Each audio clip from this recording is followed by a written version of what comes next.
ओम नमः शिवाय। श्री शिव महापुराण दूसरा खंड, अध्याय 35। ब्रह्मा जी ने आगे बताया, नारद, इस तरह मैं, विष्णु जी और अन्य सभी देवता जिस समय शिव जी के साथ चलते हुए दक्ष के यज्ञ मंडप में पहुंचे, उस समय दक्ष के पारिवारिक जनों को अत्यंत प्रसन्नता हुई।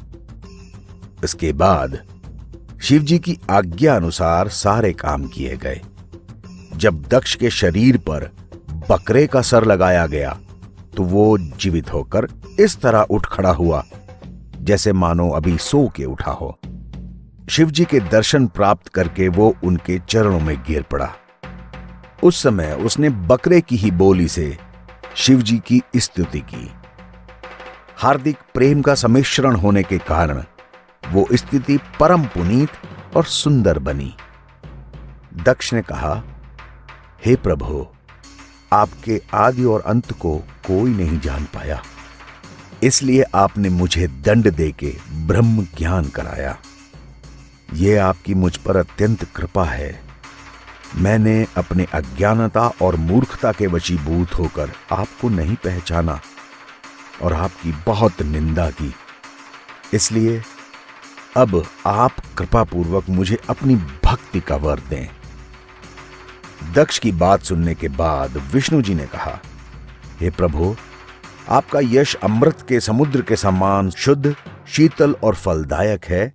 उस समुद्र में हमारा मन हाथी के समान चिंता में जला हुआ जिस समय बैठता है, उस समय उसे बाहर निकलने की इच्छा ही नहीं होती। आप दया करके हमारे अपराधों को क्षमा करें। ब्रह्मा जी बोले, हे नाथ, संपूर्ण सृष्टि मुझे बुरा कहती है, परंतु आपका उपासक होने के कारण मैं किसी की बातों पर ध्यान नहीं देता।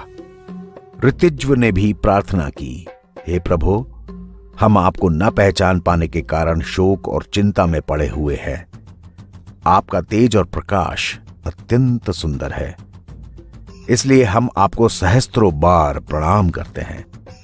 इसी तरह इंद्र, वरुण, कुबेर, अग्नि और बाकी के देवता, गंधर्व, अप्सरा, ब्राह्मण, यजमान, विद्याधर, योगी, सती, ऋषिमुनि सभी ने शिव जी को अलग अलग प्रणाम किया और प्रार्थना की कि हे प्रभु, आप हमारे अपराधों को क्षमा कर दें।